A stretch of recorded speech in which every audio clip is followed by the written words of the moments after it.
সফলতার কোনো শর্টকাট হয় না, হয় অনেক কাঠখড় পুড়িয়ে জীবন যুদ্ধের প্রতিটি অধ্যায়ে নিজেকে প্রমাণ করে করে একটু একটু করে আপনি সফল হবেন, একটু একটু করে আগাবেন। ইটস এ জার্নি, এটা কোনো ডেস্টিনেশন নয়।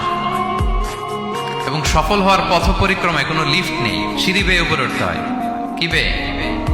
কিন্তু আমরা সফল হতে চাই কিভাবে?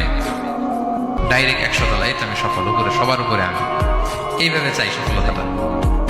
সবার উপরে উঠে যাব, গোল্ড মেডেল গলায় পরাই দিবে, আমরা সাকসেসফুল না। সফলতার রাস্তায় কোনো লিফট থাকে না। কি দিয়ে উঠতে হয়? সিঁড়ি বেয়ে ঘাম জড়িয়ে উঠতে হয়। দেখেন, শুধু আলোর মুখ দেখার জন্য মায়ের পেটে আমাদের কত সময় লাগছে বলেন তো? জাস্ট একটু লাইট, হ্যাঁ, 9 মাস 10 মাস সময় লাগছে শুধু একটু আলো দেখবো আমরা। একটু আলোর মুখ দেখার জন্য আমার লাগছে 9 মাস। আর এখানে আমরা শর্টকাট খুঁজি, খালি কি খুঁজি? সফলতার কোনো শর্টকাট নেই। অল্প এফোর্টে যারা সফল হতে চায় এরা কোনোদিন সফল হয় না। ইউসুফ আলাইহিস সালামের জীবনীটা একটু খেয়াল করেন, একটু একটু করে তিনি সামনের দিকে গিয়েছেন এবং সবশেষে ইজিপ্টের ফিনান্স মিনিস্টার হয়েছেন।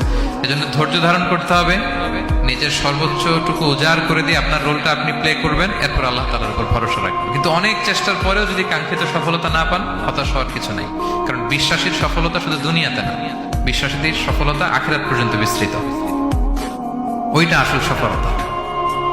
ফামান যুহজিহা আনিন নারি ওয়া উদখিলাল জান্নাতা ফাকাদ ফাজ। যে জাহান্নাম থেকে মুক্তি পেল, জান্নাতের নিশ্চয়তা পেল, সেই সফল। আমরা যেন সেই সফলতার জন্য অপেক্ষা করি, আমরা যেন দুনিয়া আখিরাত উভয় জাহানে সফল হতে পারি। আল্লাহ তাআলা আমাদের সবাইকে কথাগুলো বোঝার ও আমল করার তৌফিক দান করুন। হাযা মা ইনদি ওয়াল ইলমু ইনদাল্লাহ আলাইহি তাওয়াক্কাল।